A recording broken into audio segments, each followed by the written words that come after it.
Andrew Coppins with us, formerly of Dunga Derby. Mates, you have handed in your paperwork, dropped the keys off, cleaned the toilets, and you're out. That's it. Time to move onwards and upward. New opportunities await. After I take summer off and enjoy some time in a new house and a swimming pool. Mate, it was 2 years, good 2 years. 2 years. And tell us about the condition you were in just before the Dunga. Yeah, so I had an interesting health battle for around 6 years prior to. So my left foot went osteoarthritic, which basically meant all the cartilage turned to crystal, and basically there was no cartilage, and my bones were rubbing together, and overnight the bones would start to fuse together, and I'd wake up in the morning, walk on it, and they'd crack. Effectively, it was breaking a bone, so it was a little uncomfortable, to say the least. So lots of surgeries, pins, and all that sort of stuff, and the pain never really went away, even though things were fused. And fortunately, I was able to get onto some medicinal cannabis oil through all the right channels, of course, and. 100% game changer. Changed my life within a matter of months. Got off all those nasty, horrible meds, all those artificial synthetic things, and back to nature with some CBD oil, and here I am, back as deadly as ever. Yeah. Now, who suggested you apply for the role? So it was actually Dave Darmody had come to me and said, "Hey, did you know we're looking for an event coordinator? Look, there's no free kicks here, but Andrew, would like you to apply and just see how you go."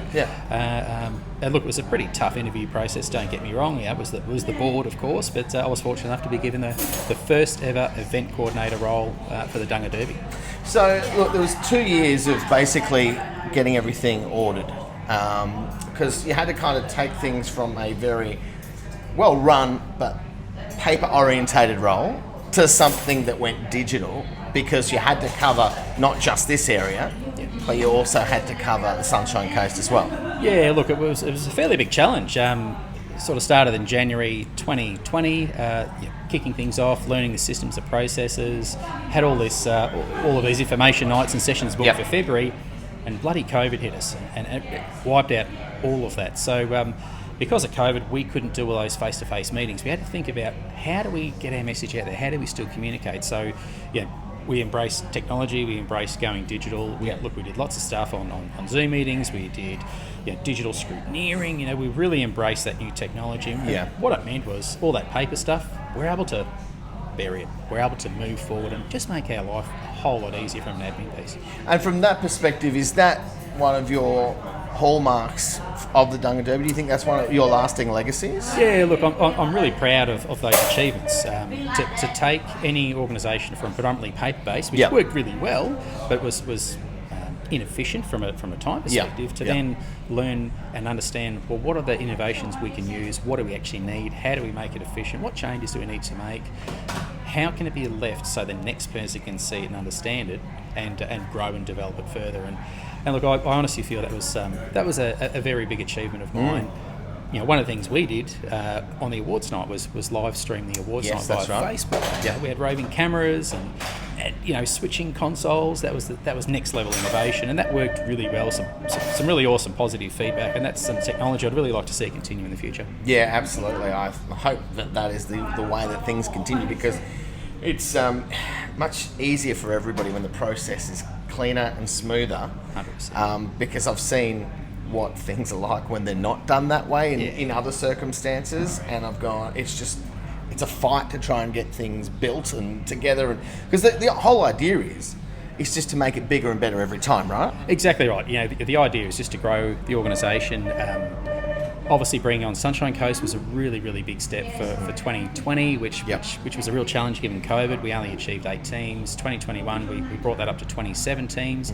So that was a lot of technology. That was a lot of motivation, a lot of driving, and it's all about expanding and making sure that we give back to the community. We help those people that really need help, and that's what the Dunga does. That's what Rally do. And look, when you look at the Dunga as a whole, you saw a lot of great things. Obviously, the Dunga's working to help people in our community. Sure. What do you think was one of the most heartwarming things that you've seen? Look, there's been a few.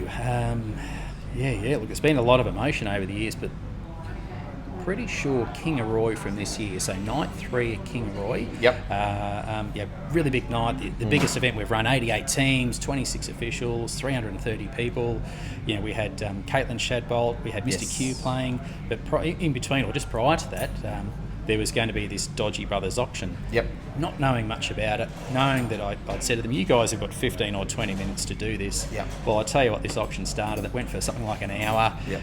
There was an insidious amount of money raised. There was laughter. There was tears. There was craziness. It was just phenomenal. So that was probably one of my favourites. Probably up there with the Sponge Brothers from 2020. Yep. My eyeballs still hurt from seeing those individuals in budgie smugglers with clown wigs in a dry creek bed. Sure. You know, it was great fun and it raised some good money. Yeah, absolutely. Look, those things were awesome, and I think there's things that a lot of people that have done the Dunga will talk about for a long time. You know. Yeah, absolutely. So, look, as you're stepping out of the Dunga, what do you think you would like people to know about the Dunga Derby? Look, the Dunga is it's the celebration. The 4-day event, it's the party, it's the celebration for all of that hard work and fundraising that the teams do, all the hard work by committee and board members to put together this tremendous event. Look, I personally devoted my life to making sure that event ran the best that it could, especially for this year. I wanted it to be something so big and so special. Wanted to make sure the Sunshine Coast people knew about it. So going forward, I wish and I really want to see the momentum carried and continue on. I want to see the love that comes from these people, the fundraising to continue, the goodwill, the spirit, the heart and the soul stuff. And I think that'll just happen anyway, because it's just such a good thing, such a good thing. Is there anything that you can mark down as one of the funniest things that you've seen on Dunga? I know obviously Dodgy Brothers were very funny. We also had the Sponge Brothers as well. But is there any moment that happened and you just went, only on Dunga? Only on Dunga. Probably one of the classics I did see, there was a certain old Ford panel van that had some fuel issues. Yes. Had some fuel pickup issues. So as grease monkeys do, they got the car going by putting a jerry can on the roof. That's right. Gravity fed the fuel down the pillar, into the engine bay, into the carby. That car managed to get through peak hour traffic until we got to camp. That's that right, night. it was going through Brisbane. Like, who does that? Who does that? The grease monkeys. Yes, of course. So that was just one of those classic moments. That is only good. On Dunga. Now, look, it takes a lot to get a Dunga Derby organised. You've worked on the management side of things, the organisational side. There's a number of people on that team. As you're leaving Dunga, what's your advice for those people? Because it can be a really hard job. You know what I mean? And it takes its toll. And, what would you say to them going forward into the future? What do they need to look out for the Dunga Derby, Don't forget what it's about. Yeah. Origins. Dunga origins. How did it start? Why are we there? Who do we help? And if that's always front of mind and if it's in your heart going forward, you'll always deliver the best that you can. You'll always deliver a spectacular event. You're going to work your bum off. There's no doubt about it. But comes with that is the pride and the satisfaction knowing that you've achieved. And that's something I'll always have near and dear to me is the pride and the satisfaction by bringing Dunga up a couple of notches, by knowing that on my watch we had 2 really successful years. Yes, in years that shouldn't have been a success at all. Years that shouldn't have been, 2021, here we are raising just over $520,000. I mean, that's almost unheard of. Yeah. I think the first 5 years they'd raised 1.1 million.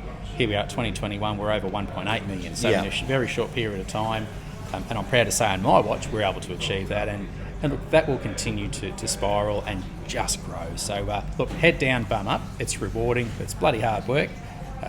You'll love it. Excellent. Andrew, we will see you on this year's Dunga. Absolutely, mate. All intentions to register my car come January. It's in getting a bit of mechanical work as we speak because it broke again. Yes. That's a surprise for a Dunga. So it's mine, yeah. Yeah, but mate, I'll be there. Bells and whistles. When I say this year's, I mean 2020. 2020. We all know that, We know what we mean. So we'll be back. All right, mate. Well, all the best with what you're doing in the future. Thanks, mate. Cheers.